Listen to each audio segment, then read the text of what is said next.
जो है उससे फायदा नहीं हुआ, तो वो लोग जो है शहर में आए। शहर में आने के बाद में जो कि वो लोग पढ़े लिखे नहीं थे, इसलिए छोटा मोटा काम करके ही हम लोग अपना गुजारा किए।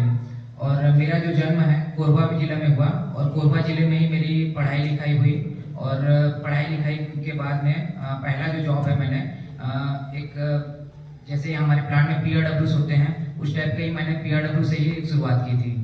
लेकिन मैंने कभी भी हार नहीं मानी, मैंने हमेशा जो है आगे की ओर देखा। और हमेशा कभी भी मैं अपने आप को किसी से कम नहीं समझता था, कि मेरे को हमेशा ही लगता था कि जब कोई दूसरा कर सकता है तो मैं क्यों नहीं कर सकता। तो मैं आगे जो है अपनी परिस्थितियों से लड़ता गया, और लड़ते लड़ते फिर मैं और भी बहुत सारे पब्लिक सेक्टर या फिर स्टेट गवर्नमेंट के एग्ज़ाम क्लियर किया, बट फाइनली सक्सेस नहीं मिल पाया। और 2013 में मेरे को भिलाई स्टील प्लांट का अपॉर्चुनिटी मिला, और 2013 में मेरा फाइनल भिलाई स्टील प्लांट में सिलेक्शन हुआ। अब यहाँ एक तरह से स्टेबल जॉब था, हर चीज़ था, तो मैं यहाँ पर सेटिस्फाइड था शुरू में। लेकिन लगता था कि नहीं, अभी और भी कुछ बाकी है, और भी कुछ करना है करके। तो इसी टर्म्स में फिर क्या हुआ कि एक बार श्री OP चौधरी जी यहाँ पर आए हुए थे भिलाई में ही। मैंने उनका जो है एक लेक्चर देखा, और उनसे काफ़ी इंस्पिरेशन भी मिला मुझे। तो मैंने भी सोचा कि क्यों ना मैं भी एक बार ट्राई करके देखूँ। और बहुत सारे हमारे साथी लोग तैयारी भी कर रहे थे, तो मैंने सोचा कि मैं भी अपना एक बार किस्मत आजमा कर देखता हूँ। तो उसी में फिर मैं भी आगे बढ़ना शुरू किया, और आगे बढ़ना शुरू किया। फिर उसके बाद 2019-20 से मैं कंटिन्यू एग्ज़ाम देने लगा, और एग्ज़ाम देते देते फिर बहुत बार मेरे को फेलियर भी देखना पड़ा। लेकिन मैं सोच लिया था कि अब यही करना है मुझे। तो फाइनली जो है मुझे 2024 में सिलेक्शन मिला, और रैंक 3 मिल पाया। तो अपने इस लंबे जर्नी में मेरे को एक चीज़ समझ में आया कि सफलता जो है एक दिन में तो नहीं मिलता, लेकिन एक दिन जरूर मिल जाता है। लेकिन हमें जो है ना हमेशा निरंतर आगे बढ़ते रहना चाहिए। हमें अपने जो है फेलियर से सीखना चाहिए। जो भी हम लोग अगर फेलियर मिल रहे हैं तो कहीं ना कहीं हमारी कोई कमजोरी है, तो उस कमजोरियों को हमें फाइंड आउट करना चाहिए कि कहाँ हमसे गलती हो रही है, उस गलती को सुधारें और आगे बढ़ें। और यही मैंने भी अपने अनुभव में जाना है, और कोशिश करूंगा कि और भी जितने ज़्यादा से ज़्यादा अनुभव हो आप लोग के साथ शेयर कर सकूं। अभी सबसे ज़्यादा जो मुझसे सवाल पूछा जा रहा है वो ये पूछा जा रहा है कि मैं ऑलरेडी जो है मैरिड था, मेरा बच्चा था, और यहाँ पर जॉब में भी था, तो इतना सब होने के बाद भी जो है मैं कैसे कर पाया। तो ये सवाल जो है मेरे भी मन में हमेशा आता है। और जब मैं शुरुआत किया, तो सबसे पहले मैं बताना चाहूँगा कि लगभग ना 1 साल तक मैं सोचता ही रहा। 1 साल मेरे को डिसीजन लेने में लग गया कि मेरे को करना चाहिए या नहीं करना चाहिए। और आप लोग यकीन नहीं करोगे कि मैं ना इंटरनेट पे या यूट्यूब में ना सिर्फ यही सर्च करता था कि ऐसा कोई बंदा है क्या जो 30+ में CGPSC या UPSC क्रैक किया है। बस मैं यही सोचते रहता था, और सोचते सोचते लगभग 1 साल का समय बीत गया। 1 साल मैं सोचता ही रहा कि मेरे को करना चाहिए ना करना चाहिए, मैं कर पाऊंगा कि नहीं कर पाऊंगा, बस यही लगता रहता था। तो फिर उसके बाद मेरे फैमिली का भी सपोर्ट रहा। मैं अपनी फैमिली को बताया कि मैं ये करने का सोचा हूँ करके। तो मेरे फैमिली वाले बोले कि नहीं ठीक है, आप जो भी डिसीजन लिए हो बहुत सही लिए हो, और बिल्कुल करो, आप कर लोगे करके। तो थोड़ा सा हिम्मत आया मुझे, और फिर एग्ज़ाम देने लगा। फिर एग्ज़ाम में जैसे जैसे एक एक स्टेप निकलता था, तो यहाँ पर मेरे को लगता है कि मेरे को इतना समय क्यों लग गया, क्योंकि मेरे में कॉन्फिडेंस की कमी थी। क्योंकि मेरे को लगता था कि शुरू में मैं किसी को शेयर नहीं करता था कि मैं PSC का तैयारी कर रहा हूँ। मैं कहीं पर भी पढ़ाई करता रहता तो कोई मेरे से देखता था और पूछता था कि क्या पढ़ रहा हूँ, तो मैं बता नहीं पाता था। मैं बोल देता था बस ऐसे ही मैं जनरल नॉलेज पढ़ रहा हूँ करके। मैं ये नहीं बोलता था कि मैं PSC का तैयारी कर रहा हूँ, क्योंकि मेरे अंदर खुद कॉन्फिडेंस की बहुत कमी थी। और जो भी एस्पिरेंट रहते हैं उन लोगों में, जैसे कि मेरी भी जर्नी थी, तो उसमें मेरे को सबसे बड़ा जो ड्रॉबैक लगा है यही है कि हमें कॉन्फिडेंस की कमी रहती है। अब अपने आप को ही नहीं बोल पाते हैं कि भाई मैं कुछ करना चाहता हूँ, मैं कुछ बनना चाहता हूँ, मैं इस चीज़ की तैयारी करना चाहता हूँ। और यही चीज़ मेरे को अपने आप में भी सबसे बड़ी कमी लगी कि मेरे को इतना ज़्यादा समय लग गया। अगर यही कॉन्फिडेंस लेवल जो है उस समय आ जाता तो शायद मैं और जल्दी भी कर सकता था। खैर ये चीज़ सबके साथ होता है, और मैं भी एक एस्पिरेंट के दौर से गुजरा हूँ, तो ये चीज़ समझ सकता हूँ कि लोगों के मन में बहुत सारे डाउट रहते हैं, क्या पढ़ना है, कैसे पढ़ना है, कैसे शुरुआत करूँ, मेरे से होगा कि नहीं होगा, कर पाऊंगा कि नहीं, फेल हो जाऊंगा तो क्या होगा। ऐसे हजारों सवाल जो है दिमाग में आते थे। और सिलेक्शन होते तक, सिलेक्शन की रात जो है उसके पहले दिन तक भी यही सवाल दिमाग में आता था कि नहीं होगा, या फिर अच्छा पोस्ट नहीं मिलेगा, अच्छा रैंक नहीं मिलेगा, क्या करूँगा, फिर से कैसे करूँगा, यही सब दिमाग में चलते रहता था। तो इसी कारण जो है जर्नी थोड़ा सा लंबा हो जाता है।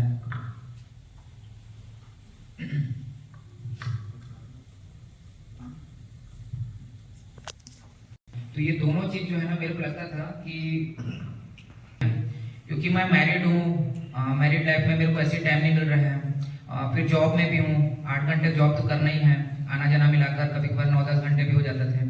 तो घर आने के बाद में थकावट भी लगती थी।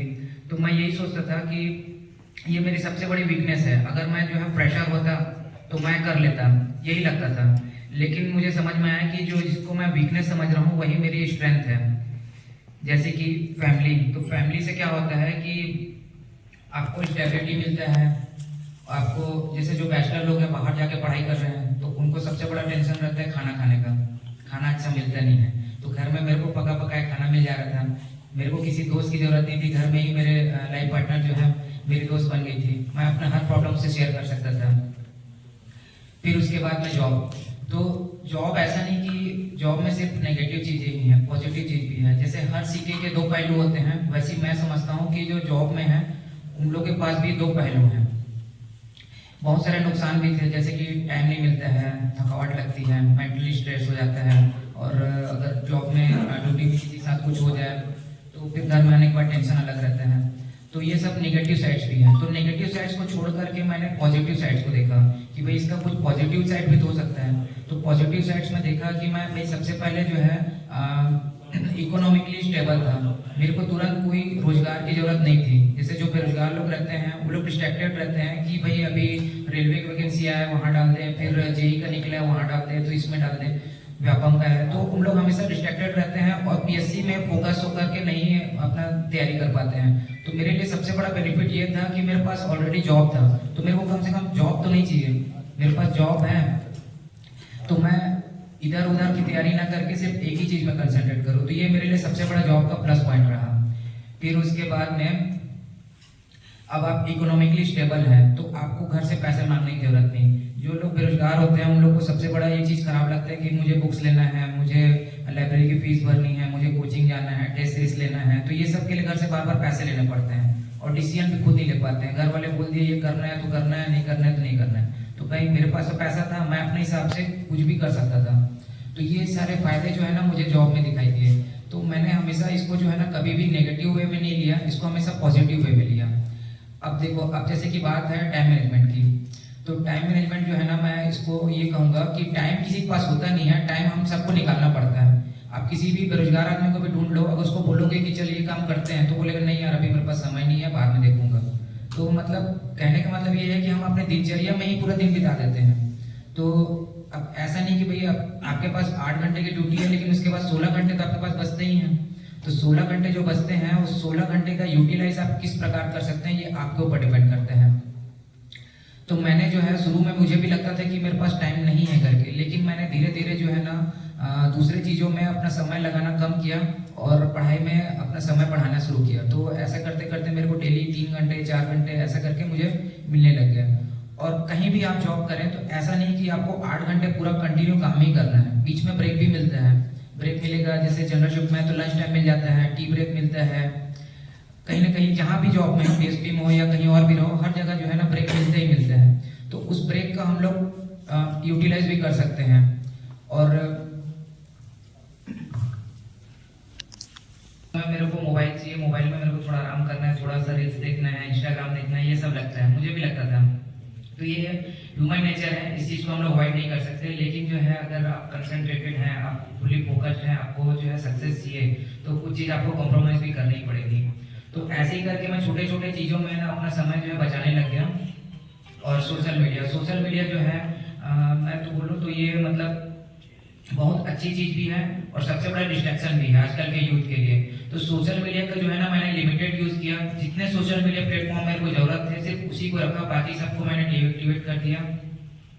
और सोशल मीडिया का जो भी यूज़ था उसको सिर्फ पढ़ाई में ही लगाया अपने। तो ऐसा करके मैं जो है अपना टाइम अच्छे से मैनेज कर पाया और ज़्यादा से ज़्यादा टाइम अपना पढ़ाई में लेने लगा। और इसके अलावा मैं चाहूँगा कि अब आप लोग जो है अपने तरफ से सवाल पूछे, आपके जो भी मन में डाउट्स होंगे मैं देख करके बताया। मेंस लिखा था अभी 2024 वाला जिसमें मेरा सिलेक्शन हुआ है, वो मेंस देने के बाद भी क्योंकि किसी भी एस्पिरेंट को नहीं मालूम रहता है कि मेरा जो है सिलेक्शन हो जाएगा, अच्छा बनाया हूँ ये तो पता रहता है, लेकिन कौन सा रैंक मिलेगा, कौन सा पोस्ट मिलेगा ये नहीं पता। इसमें सबसे बड़ा जो पोस्ट है डिप्टी कलेक्टर का है। अब वो डिप्टी कलेक्टर का सीट इतना लिमिटेड है कि टॉप 4 को ही मिल पाया, टॉप 5 को नहीं मिल पाया। तो अब ऐसा तो है नहीं कि भाई मेरा टॉप 4 में आ ही जाएगा, मुझे पहले से मालूम है। तो इसीलिए अगर मेरा 5 भी रैंक आता तो मेरा टारगेट था कि मेरे को डीसी बनना ही बनना है। तो इस साल नहीं होगा तो अगले साल करूंगा। तो मैं जो है ना, जैसे ही मेंस का पेपर हुआ, मैं फिर से मेंस का और प्लस प्रीलिम्स का दोनों का टेस्ट सीरीज देना चालू कर दिया। तो टेस्ट सीरीज जो है आप कभी छोड़िएगा। टेस्ट सीरीज ऑफलाइन ही दे देते हैं।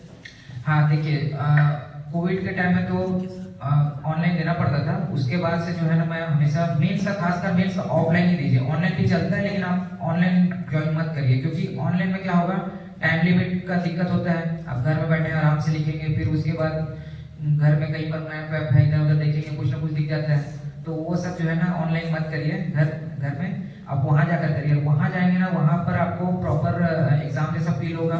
वैसी माइंडसेट के साथ आप बैठेंगे, टाइमली एग्जाम देंगे, लोग भी रहेंगे, उनसे भी इंटरेक्शन होगा। तो वहाँ पर जो है ज़्यादा अच्छा है। और मैं तो बोलूँ कि ना, महानदी आईएएस जो है बेस्ट है मेंस के लिए। वहाँ संजय जैन सर मिलेंगे।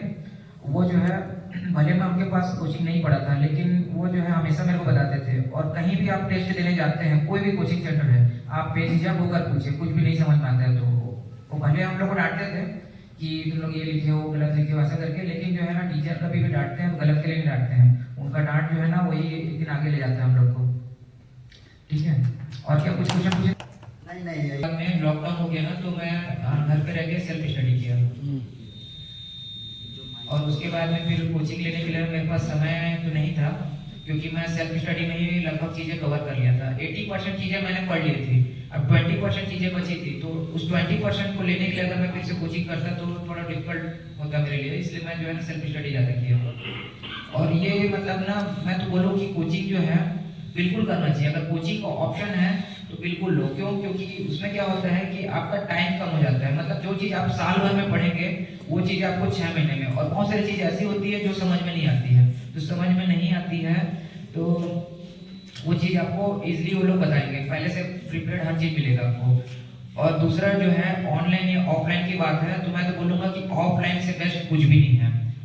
आप अगर जो है, अगर ऑफलाइन कर सकते हैं तो ऑफलाइन जाइए। ऑफलाइन जाने से क्या फायदा होगा कि जैसे आप यहाँ पर ग्रुप में बैठे हुए हैं तो एक अलग फील आ रहा है। आप रूम में अकेले बैठ के पढ़ेंगे तो एक अलग फील आएगा। तो वहाँ पर जो है ना, आपको दोस्त यार मिलेंगे, एक प्लेटफॉर्म मिलेगा, कंपटीशन क्रिएट होगा, लोगों से इंटरेक्शन होगा, नई नई जानकारियाँ मिलेंगी। तो बहुत सारी चीज़ें ऐसी हैं जो आपको ऑफलाइन नहीं मिलेगी। ऑनलाइन में आप घर में रहोगे ना, तो क्या होता है, आदमी 2 दिन देखता है, 3 दिन देखता है, फिर ऐसा लगता है यार वो तो यूट्यूब जो वीडियो देख रहा हूँ वैसे ही है, कुछ खास नहीं है। तो वो फिर ना अपने धीरे धीरे इंटरेस्ट भी खत्म हो जाता है। तो ऑनलाइन आप मत ही करिए। मैं तो बोलूँ, अगर जिसके पास ऑप्शन नहीं है, टाइम मैनेज नहीं कर पा रहे हैं, तो ऑनलाइन कर सकते हैं, लेकिन ऑफलाइन बेस्ट है।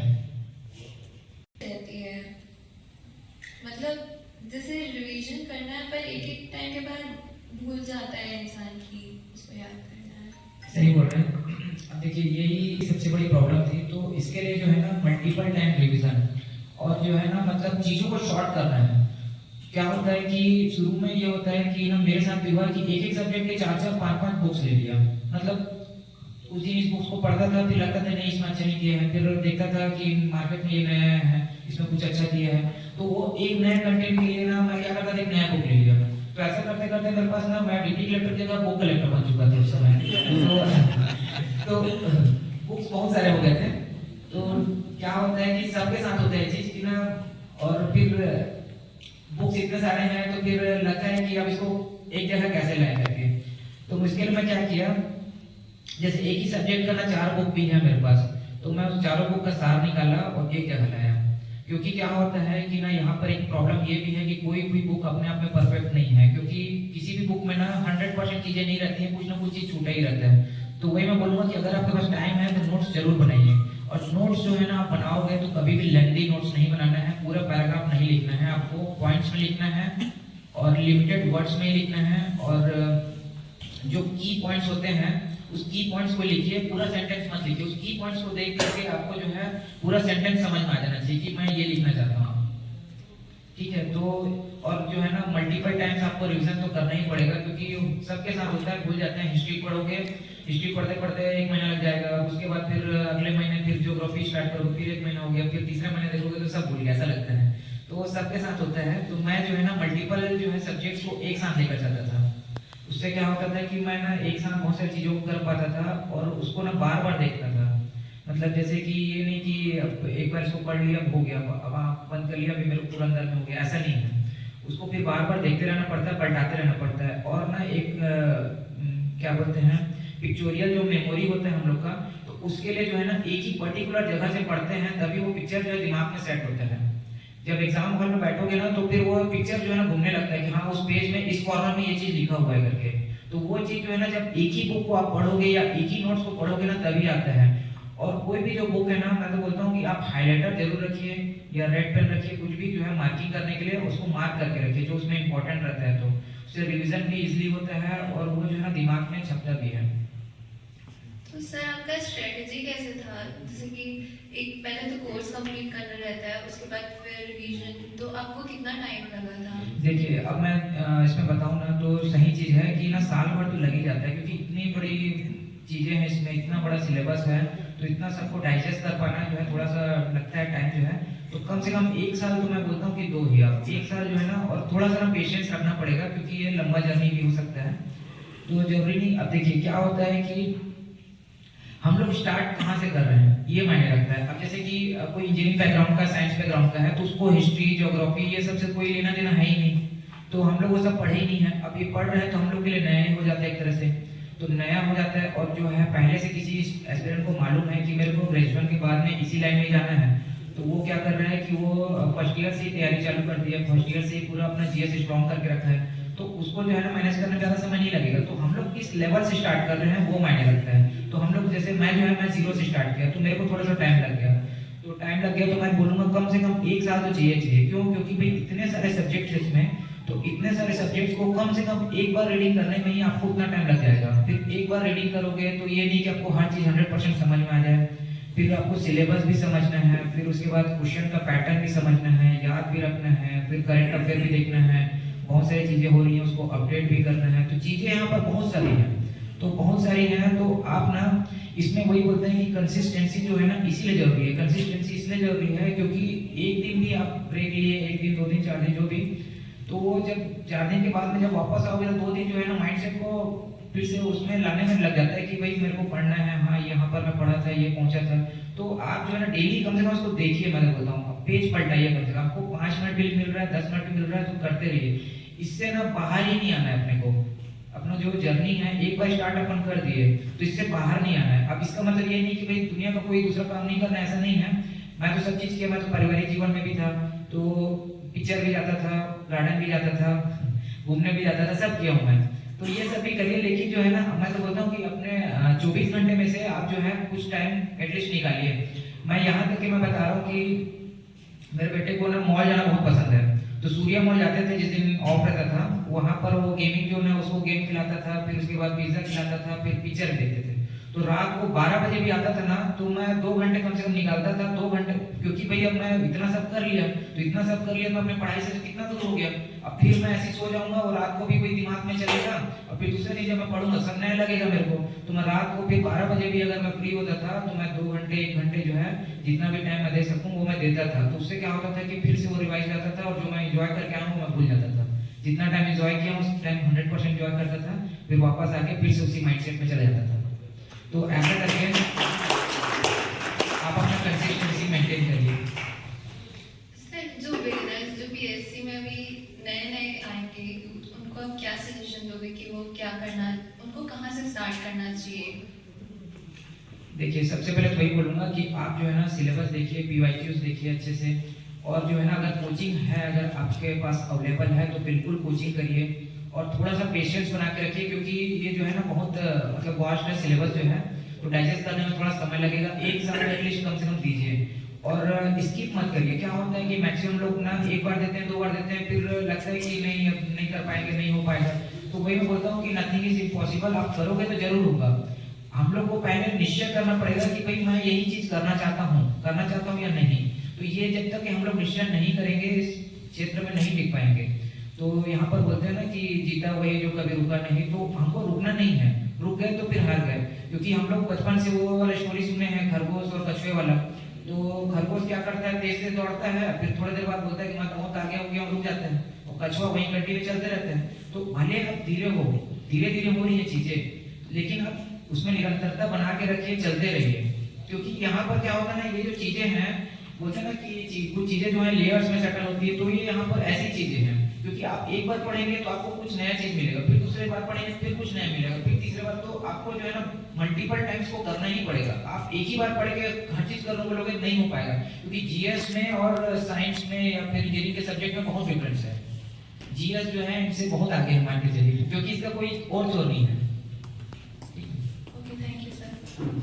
भूल गया था कि न्यूज़पेपर जो है बहुत जरूरी है, और सीजीपीएससी और यूपीएससी के लिए तो मस्ट है। क्यों? क्योंकि ना न्यूज़पेपर में अपने को करंट अफेयर तो मिलेगा ही मिलेगा, डेली हम लोग अपडेटेड रहेंगे।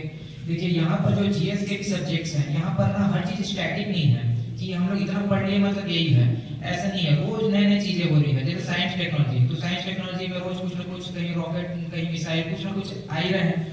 तो साइंस टेक्नोलॉजी भी आप पढ़ रहे हो तो वहाँ भी करंट अफेयर है। अब उसके बाद में आप इन्वायरमेंट पढ़ रहे हो तो वहाँ रामसर साइट है, ये वो दुनिया यूनेस्को, वहाँ भी रोज कुछ ना कुछ नया नया हो रहा है, COP30 हो रहा है, कुछ ना कुछ तो हो ही रहा है।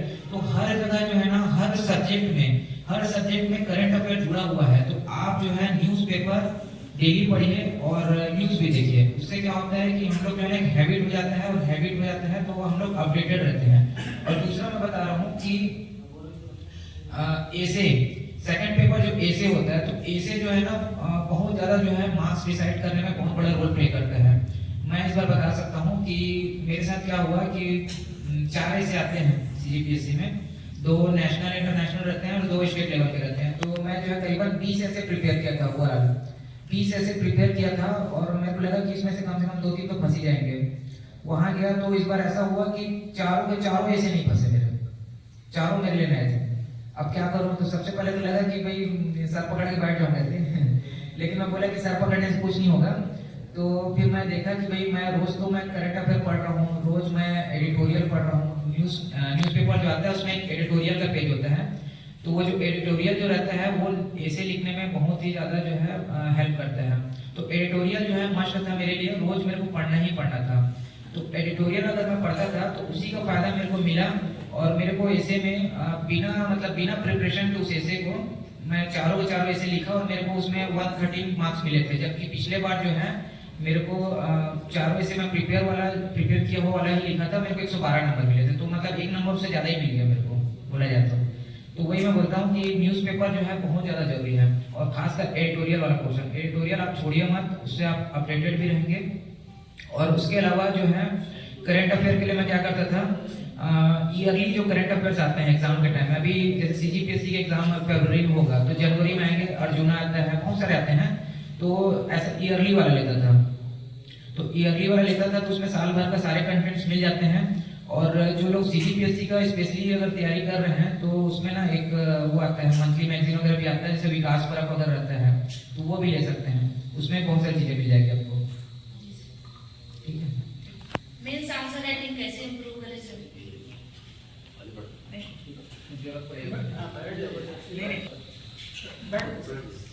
ठीक लग रहा है कंफर्टेबल। देखिए मेंस का भी बताया था मैं कि आप जितना लिखेंगे ना इतना ही आप जो है कंफर्टेबल होते जाएंगे मेंस के प्रति। तो आप लिखिए, आपको लिखना है तो आप जो है ये मत सोचिए कि मेरी अभी तैयारी नहीं हुई है, मैं अच्छे से पढ़ लूँ पहले से उसके बाद लिखूंगी। तो ये जो है ना ऐसा नहीं होता है। तो बोलते हैं ना कि कल कभी नहीं आता करके, तो वो भी ना चीज़ मैं देखा, मुझे भी पहले लगता था कि ना नहीं यार अभी मेरी तैयारी नहीं हुई है, मुझे और थोड़ा सा पढ़ लेना चाहिए, उसके बाद लिखूंगा। तो परफेक्टनेस जो है ना, परफेक्ट कोई नहीं होता है। मैं आज भी अपने आप को बोलता हूँ कि मैं परफेक्ट नहीं हूँ, क्योंकि भाई मैं क्या दुनिया में कोई भी इंसान परफेक्ट नहीं है, क्योंकि परफेक्ट अगर हो गए हम लोग तो भगवान बन जाएंगे, और हम लोग भगवान की बराबरी नहीं कर सकते। तो परफेक्टनेस का आप लोग मत सोचिए, बेटर करने की कोशिश करिए। आप जिस पोजीशन में हैं आप उससे हमेशा ना बेटर करने की कोशिश करिए। आप आज जो लिख रहे हैं कल आप उससे और अच्छा लिखेंगे, परसों और अच्छा लिखेंगे। तो लिखते जाइए, आप जैसे जैसे लिखते जाएंगे आपको अपनी गलती पता चलेगी। उसको कंपेयर करिए, दूसरे के आंसर से कंपेयर करिए। कोई टीचर है आपके पास, कोई सीनियर है आपके पास, उसको दिखाइए कि भाई मैं लिखी हूँ, सही लिखी हूँ कि नहीं लिखी हूँ, है ना। तो इस टाइप की चीजें आप करते जाइए। और दूसरा क्या होता है ना, सीजीपीएससी में वर्ड लिमिट्स होता है। तो वर्ड लिमिट्स होता है तो क्या होता है कि आपको 2 नंबर के मिल रहा है, 4 नंबर में मिल रहा है क्वेश्चन। एक ही क्वेश्चन जो है आपको किसी भी पैटर्न में लिखना पड़ सकता है। 2 नंबर पे लिखना पड़ सकता है, 10 नंबर पे लिखना पड़ सकता है। तो आपको जो है ना आपके हाथ में कला होनी चाहिए कि आप उसी चीज को शॉर्ट में कैसे लिख सकते हो, उसी चीज को इलेबोरेट कैसे कर सकते हो। तो आपको जो है जब तक उस चीज को करोगे नहीं वो चीज नहीं आएगी। तो वही मैं बोलूँ कि आपको जो है राइटिंग प्रैक्टिस जो है ना डे 1 से स्टार्ट कर देना चाहिए। कुछ भी लिखो लेकिन लिखो, थोड़ा बहुत लिखो, ठीक है। किसी के लिए ज़्यादा इंटरेस्ट दिखा है जी जी। तो उस समय से प्री सबसे पहली बार कब निकला था आपका? देखिए 19 में मैं जब प्री दिलाया तो पहली बार में मैं फेल हो गया था प्री में, और फिर उसके बाद में 20, 21, 22 3 बार मेरा प्री निकला, मेंस दिया, और 22 में जो है इंटरव्यू तक भी पहुंचा। फिर उसके बाद 22 के बाद में 23 में फिर से प्री फेल हो गया इंटरव्यू देने के बाद। फिर उसके बाद में अभी जो सिलेक्शन हुआ है वो 24 वाले में हुआ है। तो सर प्री के लिए जैसे बुक रहता है तो पर सब्जेक्ट अलग अलग बुक खरीदे कि मतलब आपका प्रिपरेशन कैसा है? देखिए बुक लिस्ट कैसा है कि प्रीलिम्स के लिए आपको अलग बुक फॉलो करना पड़ेगा, मेंस के लिए अलग बुक फॉलो करना पड़ेगा। तो प्रीलिम्स में अपने पास जैसे जीएस है, 2 पेपर होते हैं, जीएस और सीसेट। तो जो जीएस है तो उसमें 50% जो है छत्तीसगढ़ रहता है। तो छत्तीसगढ़ के लिए मैंने जो है हरिराम पटेल का विशिष्ट अध्ययन जो आता है वही फॉलो किया था। उसके बाद क्या होता है कि अभी जो है क्वेश्चन जो है कहीं से भी उठा के दे दे रहे हैं, मतलब इतना मोटा छत्तीसगढ़ का बुक है, अभी 3 वॉल्यूम में आ रहा है। तो उतना सब पढ़ने के बाद भी अपन देखते हैं कि क्वेश्चन और बाहर से भी आ जा रहा है। तो अब क्या है ना कि 1-2 क्वेश्चन के लिए अपन पूरा बुक नया नहीं उठा सकते। तो इसके लिए मैं क्या किया था कि जैसे टेलीग्राम हो गया या फिर कहीं टेस्ट सीरीज दे रहा हूँ, या फिर जो है ना कुछ ऑथेंटिक बुक भी रखा था जैसे एलन वर्मा, राम कुमार बिहार। तो इस टाइप की जो चीज़ें हैं ना इसको भी मैं रेफरेंस के लिए रखा हुआ था। इसमें से मैं एक बार ना सरसरी निगाहों से ऐसा मैं उसको पलटा लिया करता था, कुछ नया दिखता था तो उसको उठा के इसमें डाल लेता था। तो ऐसा टाइप का तैयारी करता था। और जो नए क्वेश्चन आ रहे हैं ना उसके लिए ना भागना नहीं है, क्योंकि ना क्या होता है कि सब लगभग वही बेसिक बुक पढ़ रहे हैं। तो एक तो क्वेश्चन इधर उधर से आ गया तो वो तो किसी से नहीं बनने वाले हैं। तो उसके लिए अपने को चिंता नहीं करना है। क्या होता है ना कि हम लोग उसी चीज़ से ही घबराते हैं, जो नया चीज़ जो आ रहा है ना तो उसके पीछे पड़ जाते हैं कि अरे यार ये नहीं बन रहा है, वो नहीं बन रहा है। तो उसमें हम लोग को क्या होता है, जो बेसिक क्वेश्चन है वो छूट जाते हैं। तो अपना बेसिक को स्ट्रॉन्ग करिए। बेसिक जितने भी क्वेश्चन हैं जो हमारे पास जो बेसिक बुक है उसी को ही मल्टीपल टाइम्स पढ़िए और उसको 100% कर लीजिए, ठीक है। तो ये तो जीएस के छत्तीसगढ़ जीएस के लिए हो गया। फिर उसके बाद इंडियन जीएस। तो इंडियन जीएस के लिए मैं क्या करता था, मैं जो है सभी सब्जेक्ट का अलग अलग बुक पढ़ा हूँ। जैसे कि पॉलिटी के लिए एम लक्ष्मीकांत पढ़ा हूँ, लेकिन उसके अलावा जो है एक ऑथेंटिक बुक तो रखता ही था। साथ में जो है ना मैं मतलब कोई भी जैसे मेरा खुद का कोचिंग का नोट्स नहीं बन पाया था तो जैसे हरिराम पटेल हो गया या फिर पटेल ट्यूटोरियल हो गया, तो ये लोग जो है ना अपना नोट्स फॉर्म में भी निकालते हैं इंडियन जीएस का भी सिंगल वाला। तो वो मैं लेके रखता था, हरिराम का ही लेता था मैं जनरली। वो नोट्स फॉर्म में रहता था तो मेरे को बहुत इजी 1 लाइनर रहता था, तो पढ़ने में इजी पड़ता था। तो वो सब मैं रिफर करता था। और एनसीईआरटी बोलूँ तो एनसीईआरटी का प्योरली जो बुक है ना मत पढ़िए, क्योंकि उतना समय नहीं है। उतना सब पढ़ोगे तो फिर बाकी चीज़ नहीं कर पाओगे। तो एनसीईआरटी पढ़ने की उतना ज़्यादा जरूरत नहीं है आपको। सर इसका अथाह भंडार है अपने पास, तो उसका कुछ स्मार्ट स्टडी का कुछ बताएंगे सर? वही मतलब है कि ना यहाँ पर पढ़ना क्या है और छोड़ना क्या है वो चीज़ को अपने को खुद समझना पड़ेगा। तो वो एनालिसिस जो है आपको ना प्रीवियस ईयर क्वेश्चन पेपर और सिलेबस के अकॉर्डिंग ही करना पड़ेगा, ठीक है। तो किस टाइप का क्वेश्चन पूछे जा रहे हैं, किसका वेटेज ज़्यादा है। क्योंकि देखो हम लोग को यहाँ पर बोलते हैं ना पीएचडी नहीं करना है, वो सही बात है, क्योंकि भाई इतना सारी चीज़ें हैं, सब में तो मास्टरी नहीं कर सकते ना। तो यहाँ पर अपने को इतना लाना है कि अपन आराम से प्रीलिम्स क्लियर कर लें। तो इतना अपने को पढ़ना ही है। तो इतना पढ़ने के लिए हमको क्या पढ़ना है और क्या नहीं पढ़ना है वो डिसाइड करना है। तो किस पोर्शन से क्वेश्चन ज़्यादा आ रहे हैं वो देखना है अपने को। तो देखिए करंट अफेयर ऐसा है कि जो भी ईयरली वाला जो आएगा ना भी उसमें से कुछ भी नहीं छोड़ना है, सब चीज़ का डालना है। फिर उसके बाद में आर्थिक सर्वेक्षण, ये आर्थिक सर्वेक्षण ऐसा चीज़ है क्वेश्चन आना ही आना है। अब आर्थिक सर्वेक्षण जो है इसमें डाटा बहुत सारे रहते हैं, लेकिन जो है आप लोग यूट्यूब वगैरह में ना कुछ लोग इसका वीडियो भी बनाते हैं। तो और ना मैं ना एक काम करूँगा, मैं इसका ना एक पन्ने में ही ना पूरा सार लिख देता था। जो आर्थिक सर्वेक्षण आप देखोगे 300-400 पेज का रहता है, तो उसका पतला वाला भी आता है जो कोचिंग वाले लोग निकालते हैं। अब मैं क्या करता था कि उसको शॉर्ट में ना उसका एक पन्ने में ही पूरा सार निकालता था, मतलब जो मैक्सिमम जो मेन में जो डाटा है उसको लिख लेता था।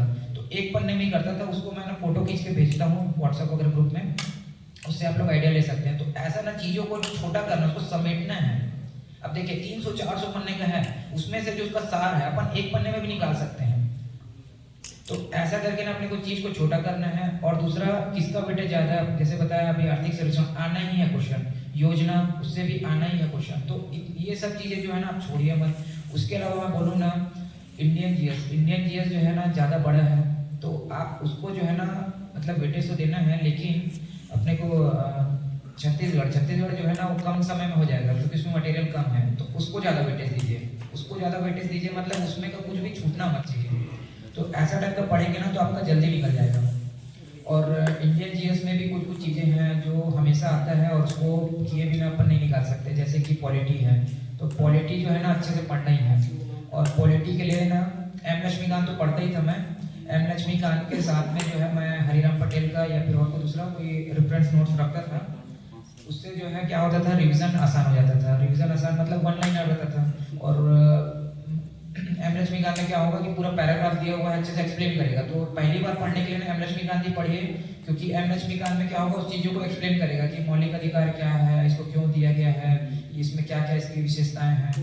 तो वो सब चीज़ जो है ना आपको एम लक्ष्मीकांत में अच्छे से डिटेल में मिलेगा, वो चीज़ आप समझ जाइए। और उसके बाद उसका रिवीजन करने के लिए ना कोई भी आपको जो भी बुक अच्छा लगता है उस टाइप का कोचिंग का, या फिर अगर आप खुद नोट्स बना सकते हैं, इंपॉर्टेंट चीज़ों को लिख सकते हैं तो आप लिख लीजिए, या फिर उसी में ही पॉइंट आउट करके रखिए। क्योंकि प्री में क्या होगा कि आपको जो है ना उसका क्या होगा, फैक्ट पूछेगा कि भाई ये जो है ना कौन से आर्टिकल में है, स्वतंत्रता का अधिकार कौन से आर्टिकल में है, ऐसा पूछ देगा, है ना।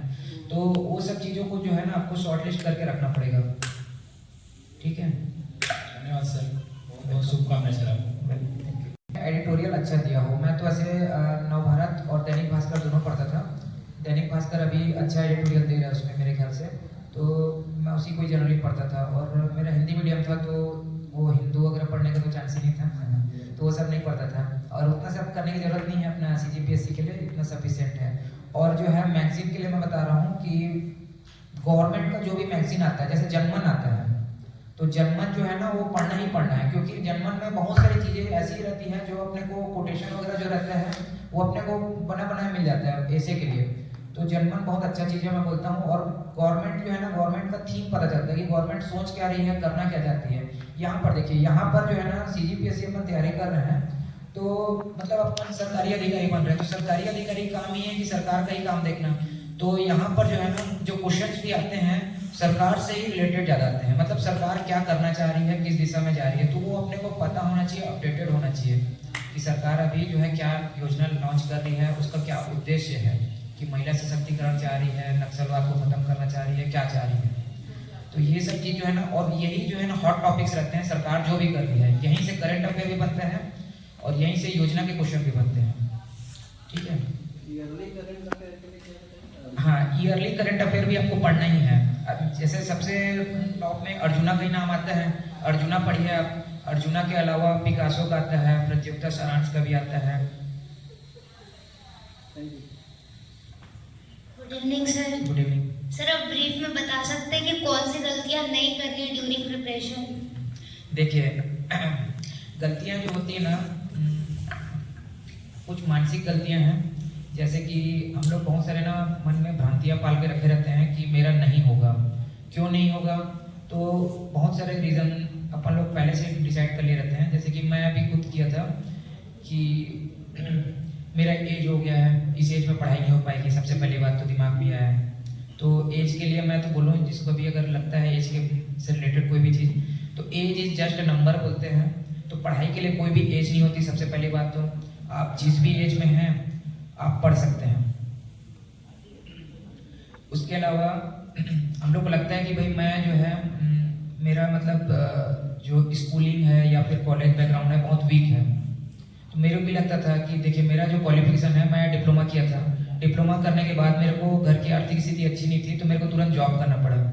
अब जॉब करते करते मैं बी नहीं कर पाया, तो वो मेरे को बहुत दुख होता था कि मैं बी नहीं कर पाया करके। तो मैं जो है बीए किया, वो भी पार्ट टाइम।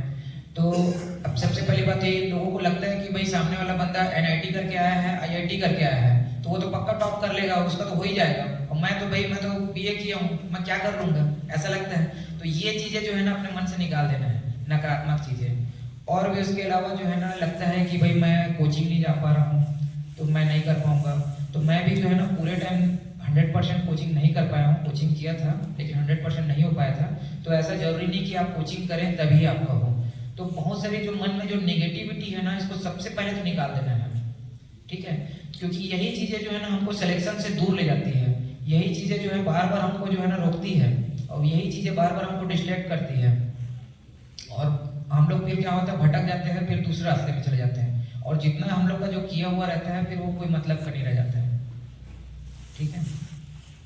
तो सबसे पहले आप ये सब जितने भी आपके दिमाग में नेगेटिव पॉइंट्स आते हैं कि मैं नहीं कर सकता या नहीं कर सकती, उस चीज़ को हटा दीजिए। मैं तो सबको यही बोलता हूँ कि भाई अगर मैं कर सकता हूँ तो कोई भी कर सकता है, क्योंकि भाई दुनिया में ना जितने भी लोगों को लगता है कि मेरे में ये कमियां हैं, तो वो सारी कमियां मैं अपने अंदर भी देखता था, और मेरे को भी यही लगता था कि इम्पॉसिबल है, मैं तो कर ही नहीं पाऊंगा। क्यों? क्योंकि भाई ऑलरेडी मैं तो इतना मेरा उम्र हो गया है, फिर मेरा जॉब है, फैमिली है, मेरे पास तो टाइम ही नहीं है लगता था मेरे को शुरू में। लेकिन जब मैं किया तो मेरे को भी कॉन्फिडेंस आने लगा कि नहीं भाई हो सकता है। तो ये चीज़ आप अपने अंदर भी लाइए। और दूसरा क्या है कि जो बेरोजगार हैं तो उनके पास थोड़ा सा ना ये रहता है, डिस्ट्रैक्शन ये रहता है कि उनको रोजगार चाहिए, क्योंकि घर से प्रेशर रहता है, घर से ये प्रेशर रहता है कि भाई ग्रेजुएशन किए हो गया, 2 साल हो गया, 3 साल हो गया, अब तो जॉब कर लो। तो ये रहता है, लड़कियों को रहता है कि भाई अब 20 साल नहीं होगा तुम्हारा शादी कर दिया जाएगा, है ना? तो इस टाइप का तो ये तो चीज़ रहेंगी ही। तो मैं बोलूँ कि ना मतलब किसी का भी लाइफ जो है ना एकदम 100% हर चीज़ ओके रहे बोलोगे ना तो नहीं है। हर किसी के लाइफ में हर किसी को लगता है कि मेरी ही समस्या सबसे बड़ी है। मेरे को भी लगता था कि भाई मेरे को ही दुनिया का हर प्रॉब्लम है, सारे प्रॉब्लम मैं ही फेस कर रहा हूँ, मैं तो कर ही नहीं पाऊंगा क्योंकि मेरे को इतने सारे प्रॉब्लम है। तो ये सारी चीज़ें जो है ना मेरे को लगता है कि मैं बहाने करता था, वो भी बहाने मैं किसको करता था? अपने आप को ही करता था। तो अपने आप से मैं बहाने करके मुझे क्या फायदा होगा? तो मैं जो है ना मैं इस चीज़ को सोचना ही बंद कर दिया। बोला जितना सोचूंगा उतना ही मेरा दिमाग घूमेगा, उससे अच्छा जो है करता हूँ, जो होगा देखा जाएगा, और ऊपर वाला तो है फल देने के लिए। ऐसा करके मैं जो है आगे अपना जर्नी को रखा। तो वैसे ही जो है ना आप जो ये सारी गलतियां मत करिए, मैं यही बोलूँगा। आप जो है ना अपने अंदर में कॉन्फिडेंस रखिए, आत्मनिर्भर रहिए कि मैं कर सकती हूँ करके, ठीक है? तो यही मैं कहना चाहूँगा जो लोग भी नए जो एस्पिरेंट है, तैयारी करना चालू कर रहे हैं उन लोग। एक और question. Good evening sir. Good evening sir, अभी मैं बीएससी में न्यू ज्वाइनिंग हूँ और मैं ग्रेजुएट भी नहीं हूँ, तो मैं बीए करना चाहता हूँ, तो कौन सा ऑनर्स लूँ बीए में से? जी मैं समझा नहीं, फिर से रिपीट करेंगे? कौन से सब्जेक्ट में करूँ ज़्यादा बेटर होगा भैया? ये अपना बीएससी में हेल्प होगा, ये सब्जेक्ट पूछना चाह रहा है, जैसे समाज शास्त्र हो, पॉलिटिकल साइंस हो, ये इस तरीके का इनका सवाल है। नहीं देखिए, बीए का पढ़ाई और यहाँ बीएससी का पढ़ाई में थोड़ा सा अंतर रहता है। तो आप वहाँ पर जो भी सब्जेक्ट लेंगे वो सारे सब्जेक्ट यहाँ पर मिलेंगे आपको। तो आप जो है ना अपना कंफर्टेबल जो भी सब्जेक्ट है वो ले लीजिए, क्योंकि आप देखिए वहाँ पर हिस्ट्री लेंगे तो भी पढ़ना है, यहाँ पर ज्योग्राफी लेंगे तो भी पढ़ना है, पॉलिटिकल साइंस लेंगे तो भी पढ़ना है। तो सारे सब्जेक्ट जो है ना बीए के सारे सब्जेक्ट यहाँ पर आपको पढ़ने ही पढ़ने हैं। तो आप जो है ना वो मत सोचिए, आप जो है ना आप ये देखिए कि ना मेरे को कौन सा सब्जेक्ट सूट कर रहा है जिसमें मैं और अच्छा कर सकता हूँ। जैसे कि आप जो है ना पॉलिटिकल साइंस अगर ले रहे हैं तो पॉलिटी, जैसे मैं बताया कि पॉलिटी जो है ना यहाँ पर मस्ट है प्रीलिम्स निकालने के लिए, पॉलिटी करना ही करना है। तो मैं तो बोलूँ कि पॉलिटिकल साइंस तो ले ही लो। और पॉलिटिकल साइंस हो गया और समाज शास्त्र, मेरा भी ये 2 था। और इकोनॉमिक्स, इकोनॉमिक्स क्या होता है बहुत लोगों को समझ में नहीं आता है जल्दी से, क्योंकि थोड़ा सा उसका टर्मिनोलॉजी थोड़ा अलग रहता है। तो मैं ये 3 सब्जेक्ट लिया था और तीनों सब्जेक्ट मेरे को हेल्पफुल लगे थे। तो आप अपने हिसाब से देख लो, मैं तो यही तीनों सब्जेक्ट ही सजेस्ट करूँगा, क्योंकि ये ना आगे भी हेल्प किया मुझे। क्योंकि समाज शास्त्र जो है ऐसा सब्जेक्ट है जो स्कोरिंग भी है। तो समाज शास्त्र में अच्छा आपका कमांड अगर आ जाता है ना तो काम आएगा। और दूसरा क्या है, जो आप इंटरव्यू भी दिलाओगे तो वहाँ भी पॉलिटी और समाज शास्त्र से रिलेटेड क्वेश्चन आते हैं, क्योंकि वहाँ पर भी जो लोग बैठे हैं ना वो इस सब से रिलेटेड रहते हैं। और अगर आपको लगता है कि हिस्ट्री को मैं अच्छे से पढ़ लूँ जो कि मेरे को आगे डिफिकल्टी ना हो, तो आप हिस्ट्री भी ले सकते हो इकोनॉमिक्स की जगह, ठीक है? अब आप दृढ़ निश्चय ले लोगे कि भाई मुझे इस फील्ड में जाना है, मुझे करना है करके, और धीरे धीरे जो है ना देखिए जहाँ पर अपना सोशल सर्कल है, जहाँ पर अपने को एकदम ज़्यादा जरूरी है वहाँ बिल्कुल जाइए। मैं तो बोलता हूँ, मैं भी जाता था। और मेरे जो दोस्त लोग हैं उन लोग को भी मैं सबको बता के रखा था, सबको पता चल गया था कि मैं तैयारी कर रहा हूँ। तो जैसे कि मेरा प्रीलिम्स निकलने लगा, मेंस लिखने लगा, तो भाई लोगों को भी लगने लगा कि हाँ भाई ये बंदा डेडिकेटेड है, तैयारी कर रहा है सीरियस। तो उन लोग भी कुछ नहीं बोलते थे, उन लोग भी मतलब मेरे को परेशान नहीं करते थे। तो मैं दोस्तों को ये भी बोल के रखा था कि भाई मेरे को भले खुशी में याद मत करना, लेकिन अगर किसी को कुछ प्रॉब्लम है, कुछ तकलीफ है, तो आप बिल्कुल मेरे को याद करो, मैं रात को 12 बजे बुलाओगे तो मैं आ जाऊँगा करके। तो इस टाइप की चीज़ें रहती है। आप जो है ना फेयरली किसी चीज़ को कर रहे हो तो दुनिया समझती है इस चीज़ को, तो आप इस टाइप का अपना अप्रोच रखिए। एक बड़ा मार्मिक घटना आपके दोस्त बताते हैं, युवराज भैया, यशवंत भैया, कि एक आपके गांव से आपके एक बड़े भैया आ रहे थे और उस दौरान आप घर में थे, पर पढ़ाई का सिलसिला इतना मजबूत चल रहा था कि आपको बड़ा भारी दिल रख के बोलना पड़ा था कि मैं घर पे नहीं हूँ। उस वृत्तांत पे थोड़ा सा कुछ बताइए। देखिए, अब जो है ना लक्ष्य बड़ा है तो प्रयास भी बड़ा करना पड़ता है और सेक्रीफाइस भी बड़ा करना पड़ता है। तो बहुत सारे सेक्रीफाइस तो किया हूँ मैं।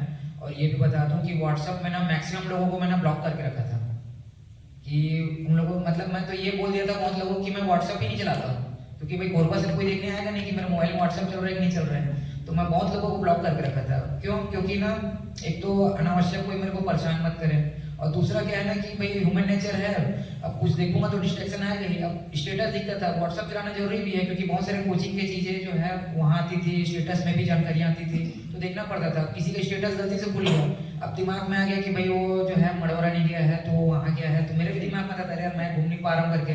तो इस टाइप की चीज़ें होती थी, तो मैं व्हाट्सएप भी पूरा बंद करके रखा था। और उसके बाद जैसे यहाँ कोई आता था तो कई बार तो मेरे को झूठ बोलना पड़ा। क्यों बोलना पड़ा? क्योंकि भाई फरवरी में मेरे को याद है मेरे सगे बड़े भैया आए थे, यहाँ किसी की शादी थी, तो वो लोग जो है ना मेरे को फोर्सली बुला रहे थे। और फरवरी में प्रीलिम्स का एग्जाम रहता है और कुछ ही दिन बचे थे प्रीलिम्स के लिए, तो मेरे को मालूम था कि वो लोग यहाँ इस तारीख को यहाँ आने वाले हैं। मैं फ़ोन स्विच ऑफ कर दिया, और मैं फिर घर का ना सब सारे फ़ोन बंद कर दिया। मैं बोला कि अगर गलती से ऑन करोगे उठाना मत फोन। क्यों? क्योंकि भाई प्रीलिम्स है मेरा, और मैं अगर फ़ोन आ गया तो मेरे को उठाना पड़ेगा, और उठाऊंगा तो वो लोग इतना जिद करेंगे कि मेरे शादी में जाना पड़ेगा, और शादी में गया तो पूरा वो दिन तो जाएगा ही जाएगा, फिर मेरा दूसरा दिन भी दिमाग घूमते रहेगा, और प्रीलिम्स के लिए ज़्यादा दिन नहीं बचा था। तो ऐसा बहुत सारे सेक्रीफाइस करने पड़ते हैं, क्या करोगे। बहुत उच्च कोटि का आपका संघर्ष और त्याग रहा भैया, और उसका आपका वो सारे त्याग और वो सारे संघर्ष यहाँ पे फलीभूत हुए हैं आपके दोस्तों के, परिवारों के और भाभी जी के, और जिनका भी आपका संघर्ष रहा। डिप्टी कलेक्टर बनके आपने सारे सपनों को पूरा कर दिया। आपके उज्जवल भविष्य के लिए डिप्लोमा इंजीनियर संस्थान और यहाँ पे जितने हमारे भाई बहन बैठे, बहुत बहुत आपका धन्यवाद करते हैं। और हम एक बार चाहेंगे कि आप डिप्टी कलेक्टर का जब पूरा आपके साथ हो जाए, आपको पोस्टिंग मिल जाए, तो आप जब इंजीनियर्स डे मनाएंगे तो आप इंजीनियर्स डे में आप पूरे अपने लावा लश्कर के साथ आएंगे, और उस दिन एक फिर आपका बहुत तेज तर्रार भाषण सुनने को मिलेगा। जी, मुझे बहुत खुशी होगी अगर आप लोग मुझे बुलाएं, और मैं पूरी कोशिश करूंगा कि आप लोग के बीच आऊं। और मैं तो हमेशा से लोगों से जुड़ना चाहता हूं, लोगों को बताना चाहता हूं। मैं बस सिर्फ इसलिए चाहता हूं क्योंकि जो है मैं भी ना वही दौर से गुजरा हूं जिस दौर से बाकी लोग गुजर रहे हैं। बाकी लोगों के मन में भी जो डाउट्स आ रहे हैं वही डाउट्स मेरे मन में भी आता था, क्योंकि सबसे बड़ा तो ये लगता था कि भाई मैं इतने लोअर बैकग्राउंड से रिलेटेड हूँ, मैं इतने हायर पोजीशन का सपना भी देख पाऊंगा कि नहीं देख पाऊंगा, ऐसा लगता था मन में। तो यही चीज़ें जो है ना लोगों, मेरे को मालूम है कि सभी लोगों के मन में आती है चीज़ें, और सिर्फ इकोनॉमिकली नहीं, बहुत सारी चीज़ें जैसे शैक्षणिक पृष्ठभूमि में बताया मैं कि कोई बी नहीं कर पाया है, कोई NIT से है, कोई IIT से है, तो देख के ही डर लगता था कि अरे यार वो तो NIT वाला है, वो IIT वाला है, उन लोगों के सामने मैं कहीं टिकता ही नहीं हूँ। मैं हिंदी मीडियम से हूँ, इंग्लिश मीडियम में वो तो लंबा ऐसे लिख रहे हैं, अच्छा चीज़ लिख रहे हैं, मैं तो कुछ कर ही नहीं पा रहा हूँ। तो ऐसा बहुत सारे जो है ना डाउट्स आते थे। तो मैं हर लोगों को ना यही चीज़ बताता हूँ कि भाई मैं इतना जीरो लेवल से आ करके ये चीज़ कर सकता हूँ, तो आप कोई भी कर सकते हो। तो वही मैं बोलता हूँ कि नथिंग इज इम्पॉसिबल, सिर्फ आपको चाहना पड़ेगा। जब तक आप चाहोगे नहीं, आप नहीं कर पाओगे। तो सबसे पहली बात है कि आपको चाहना पड़ेगा। हम लोग चाहते ही नहीं है क्योंकि हमारा हिम्मत ही नहीं होता है। हम लोग अपने आप को नहीं बोल पाते हैं कि भाई मैं डिप्टी कलेक्टर बनना चाहता हूँ। मन में इतना डर रहता है कि भाई मैं तो कर ही नहीं पाऊंगा। तो यही डर जो है ना, यही डर हमारा, बोलते हैं ना कि हमारा दुश्मन कोई नहीं है। यहाँ पर हमारा सबसे बड़ा कॉम्पिटिटर और सबसे बड़ा दुश्मन जो है हम लोग खुद हैं। तो पहले हमको ना किसी और से नहीं जीतना है, सिर्फ अपने आप से जीतना है। आप जिस दिन अपने आप पर विजय प्राप्त कर लिया ना, आपको कोई नहीं हरा सकता, दुनिया की कोई ताकत नहीं हरा सकती। धन्यवाद यशवंत भैया। अब मैं चाहूंगा अगर सारे क्वेश्चन आंसर हो गए, आप प्लीज विराजमान हो जाइए अपने सीट पे। और इस पूरे सेशन के आपके पास एक सवाल है, एक सवाल है।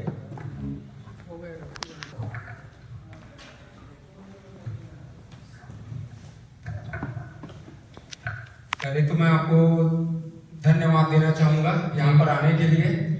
और मैं ये कहना चाहूँगा कि ये दिव्यांगन समाज जो सम्मेलन हुआ था, हाँ, मैं आपको पहचान गया हूँ, आपसे मिला था। जी जी जी जी, थैंक यू। तो सर मैं ये कहना चाहूँगा, जैसे अभी मैं वहाँ BSV प्लांट में काम करता हूँ और जो काम कर रहा हूँ वो मेरा ड्राइविंग का है काम वहाँ जी। तो अभी मेरे को ज्वाइन हुए यहाँ 6-7 महीने हुआ है और बाकी तो मैं मतलब दूसरी जगह कर रहा था काम। तो जैसे टाइम मैनेजमेंट करना है तो अब हम लोग कॉन्ट्रैक्टर बेस में हैं, तो ऐसा होता है कि टाइम का ऊपर नीचे होता है इशू, तो उसको कैसे मैनेज करें, ऐसा ये दिक्कत है। क्योंकि वहाँ ऐसा है कि आप एम्प्लॉय नहीं हो तो आपके लिए मैक्सिमम मतलब टाइम नहीं है। देखिए, मैं समझ गया आपका क्वेश्चन जो है। तो सबसे पहले ना मैं आपको बताया था, आप थोड़ा लेट में आए थे, तो मैं ये बता रहा हूँ कि मैं अपने जो करियर है उसका शुरुआत किया था एज ए PRW। यहाँ पर नहीं, कोरबा में स्टार्ट किया था मैं। तो मैं PRW के रूप में ही पहले काम किया और PRW से ही मैं आगे बढ़ के आज यहाँ तक पहुँचा हूँ। तो आप अपने मन से ये निकाल दीजिए कि भाई मैं लो फील कर रहा हूँ, मैं एक PRW हूँ, मैं आगे नहीं बढ़ सकता। तो ये चीज़ सबसे पहले अपने मन से निकाल दीजिए। और दूसरी रही टाइम मैनेजमेंट की बात, तो अगर आपको ड्यूटी टाइम में नहीं मिलता है पढ़ने के लिए तो कोई बात नहीं, आप जो है ड्यूटी आवर्स आप अपना ईमानदारी से अपना काम करिए। उसके बाद में आपको जो भी समय मिलता है आप उस समय को फुल्ली यूटिलाइज करिए। और अगर ड्यूटी टाइम जैसे जो भी कहीं पर भी काम करता है, मैं तो बोलता हूँ कि आप ना मन लगा के एकदम जी भर के काम करिए। इससे क्या होगा कि आप 2 घंटे का काम को हो सकता है 1 घंटे में कर ले। आप इतने मास्टरी ले आइए अपने काम में कि आपको 2 घंटे का काम अगर है तो आप 1 ही घंटे में निपटा दो, 1 घंटे आपको रेस्ट मिल जाएगा। तो रेस्ट मिलेगा तो उस रेस्ट आवर्स में आप उसको यूटिलाइज कर लो, मैं यही कहूँगा। ठीक है, धन्यवाद यशवंत भैया। अगर और अच्छा ठीक है, नमस्ते। सर जैसे हम लोग प्रीलिम्स मेंस लिख रहे हैं तो ग्रुप में लिख रहे हैं सर, लेकिन जब इंटरव्यू की बात आती है तो हमको पैनल के सामने अकेले फेस करना पड़ता है। तो उस समय उतना कॉन्फिडेंस रहता है कि सर ये पैनल से कैसे बात करें, कैसे अपने जवाब दें। जी, तो ये तो मेरे साथ भी हुआ था, लेकिन इसके लिए ना मैं एक ही चीज़ किया कि मैक्सिमम ना बोलने का प्रैक्टिस किया।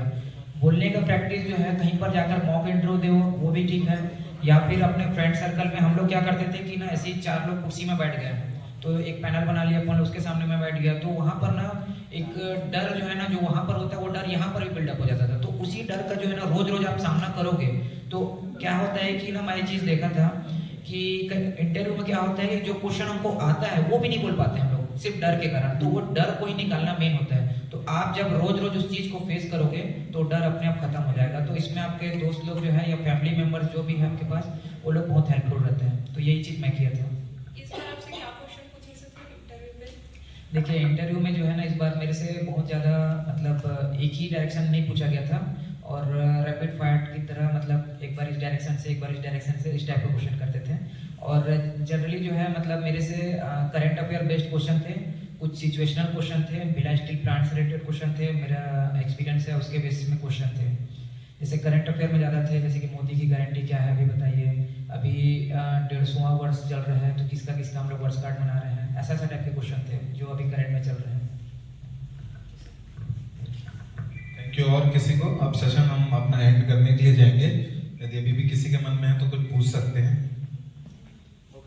ठीक है यशवंत भैया, बहुत बहुत धन्यवाद। डिप्लोमा इंजीनियर्स एसोसिएशन संस्था में आप आए, आपने अपना कीमती समय दिया। और यशवंत भैया के बात से यही समझ आ रहा है कि लक्ष्य कोई बड़ा नहीं और जीता वही जो डरा नहीं। अगर आप डर जाओगे तो आप आगे नहीं बढ़ पाओगे और बिल्कुल बेझिझक होकर आप आगे बढ़िए।